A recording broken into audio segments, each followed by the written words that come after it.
Beach కి వెళ్తున్నారా? అయితే జర జాగ్రత్త. ఏంటి, బీచ్ సరదాలో మునిగిపోతే అలలలో కొట్టుకుపోయే ప్రమాదాలు ఇప్పటి వరకు మనం చూసాం. కానీ ఇప్పుడు అంతర్వేది బీచ్ లో అలజడి నెలకొంది. అప్పటి వరకు బీచ్ లో సరదాగా ఆడుకున్న చిన్నారులు ఒక్కసారిగా ఏడుపు మొదలు పెట్టారు. వారిని చూసేటప్పటికీ తీవ్ర అస్వస్థతకు గురయ్యారు. ఒంటి నిండా గాయాలు కనిపించాయి, అవి కాలినట్టు. అయితే ఒక్కసారిగా తల్లిదండ్రులు ఎవరికి ఏమీ అర్థం కాలేదు. ఇప్పటి వరకు బీచ్ లో ఆడుకున్న పిల్లలు ఒక్కసారిగా ఇంతలా ఏడుస్తున్నారేంటి, వారి ఒంటిపైన గాయాలు ఎలా వచ్చాయని అందరూ ఆశ్చర్యపోయారు. ఇమీడియట్ గా స్థానికంగా ఉన్న పాలకొల్లు హాస్పిటల్ కు తీసుకెళ్తే వైద్యులు ఆ పిల్లల్ని చూసి చికిత్స అందించిన తర్వాత అది జెల్లీ ఫిష్ లాగా పోలి ఉండేటటువంటి ఒక చేప రకం. ఈ అరుదైన చేపలు ఇప్పుడు వాతావరణ మార్పుల వల్ల బీచ్ల్లోనికి వస్తూ ఉన్నాయి.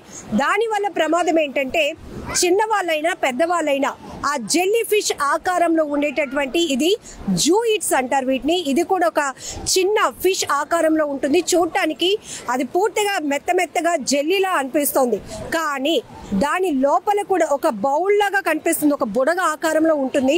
దాని లోపల ఉండే ముళ్ళులు కావచ్చు, ఆ జెల్ కూడా మన శరీరానికి తగిలితే ఇమీడియట్ గా ఒక గాయం అనేది ఏర్పడుతుంది, విపరీతమైన మంట పుడుతుంది.